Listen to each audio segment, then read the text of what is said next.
Good morning, जय श्री कृष्ण, राधे राधे। હું ઋષિકા। આજની શરૂઆત વેરીએ 5:30 વાગ્યેથી ઉઠીને થોડી વેરા ટહેલી અને મોસમ ચેક કીધો। મોસમ ખૂબ અચ્છો હાલતો હતો અને ઠંડી ઠંડી હવા બી હાલતી હતી ને મમ્મી બી અમે 4-5 દિનથી માँ હાથે આવી રહી है वॉक करवा वास्ते, क्योंकि मम्मी ने भी अच्छो लागे रही हो कि सुबह सुबह वॉक करवाती खूब शरीर में एनर्जी रहे, अच्छो लागे सुबह सुबह वॉक करवाती। वॉक करता जाता रस में आवे मंदिर, तो मंदिर में दर्शन वगैरह करो ने आरती रो टाइम 1 टाइम मिस वे जी, मैं लोग आरती भी थोड़ी वेरा अटेंड करीने आवो।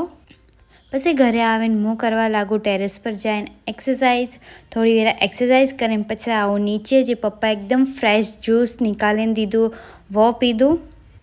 घणो टाइम हुआ तो मैं कुछ हेयर में लगाई नहीं, तो जी मैं आज बनाई तो अड़सी रो जेल। आप लोग रो भी लगावनु हुआ हेयर में ओ जेल तो कमेंट करजो कि ओ जेल किकन बने, तो मुँ आप लोगों ने रेसिपी की बताऊँ भी कि किकन बने। चैनल ने सब्सक्राइब जरूर करजो।